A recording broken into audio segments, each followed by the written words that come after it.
ఎవరైనా ఎంసీఏ కూడా చేస్తూ ఉంటారు కాబట్టి ఎంసీఏ చేయాలి అంటే 1,20,000 రూపాయలు మీరు ప్రతి సంవత్సరం ఫీజు పే చేయాల్సిన అవసరం ఉంది వివిఐటి కాలేజీలో. ఈ కాలేజ్ ప్రత్యేకతలు చూస్తే కనుక మీకు ఈ విజయవాడ నుంచి 20 నిమిషాలు, గుంటూరు నుంచి 15 నిమిషాలే హార్ట్ ఆఫ్ ది సిటీ ఏరియాలో ఉందని చెప్పాలి. అమరావతి రీజియన్కి దగ్గరగా ఉంది కాబట్టి ఇప్పుడు ఏదైతే బూమింగ్ ఏరియా ఉంది అని చెప్పాలంటే అమరావతి కాబట్టి ఆ ఏరియాలో ఉంది.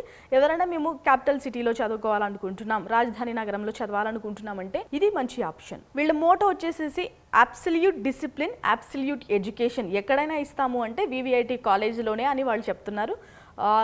బీటెక్ వచ్చేసరికి డిసిప్లిన్ అనేది కాస్త తగ్గుతుంది కాబట్టి పేరెంట్స్ ఎవరైనా ఉంటే ఇలా డిసిప్లైన్డ్గా ఉన్న కాలేజెస్లో జాయిన్ చేస్తే మీ అబ్బాయి కెరియర్, అమ్మాయి కెరియర్ ఎటు పోదు. ఇంకా కరికులం విషయానికి వస్తే వీళ్ళు ఇండస్ట్రీ ఓరియంటెడ్ కరికులం యూస్ చేస్తున్నారు.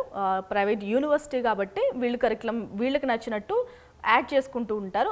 ఇండస్ట్రీ ఓరియంటెడ్ అంటే ఇండస్ట్రీకి ఏది అవసరం, వీళ్ళు చాలా కంపెనీస్తో టైఅప్ అవుతుంటారు కాబట్టి ఆ కంపెనీస్లో ఏ టెక్నాలజీ అవసరం ఆ టెక్నాలజీ అనేది పిల్లలకి ఈ 4 ఇయర్స్లో వాళ్ళు టీచ్ చేస్తూ ఉంటారు కాబట్టి ప్లేస్మెంట్స్ విషయంలో ఎలాంటి ఇబ్బంది పడక్కర్లేదు.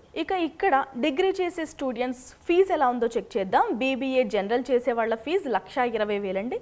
ఫస్ట్ మనం ప్రోగ్రామ్ నేమ్ చూద్దాం. బీబీఏ బిజినెస్ అనలిటిక్స్ చేసేవాళ్ళు, బీబీఏ ఫ్యామిలీ బిజినెస్ ఎంటర్‌ప్రెన్యూర్‌షిప్ చేసేవాళ్ళు, BBA digital marketing, BBA operations and supply chain management, BBA fintech ఏది చేసినా కూడా 1,20,000 రూపాయలు ప్రతి సంవత్సరానికి మీరు ఫీజు పే చేయాలి. ఇక MBA general, MBA business analytics, MBA family business and entrepreneurship, MBA digital marketing, MBA operations and supply chain management, MBA fintech ఎవరైనా చేయాలనుకుంటే 1,80,000 రూపాయలు మీరు ప్రతి సంవత్సరానికి ఫీజు పే చేయాలి. ఇక ఈ యూనివర్సిటీకి సంబంధించి అడ్మిషన్స్ కి ఎలాంటి డౌట్స్ ఉన్నా ఎడ్యునైన్ కెరియర్ గైడెన్స్ ని సంప్రదించండి.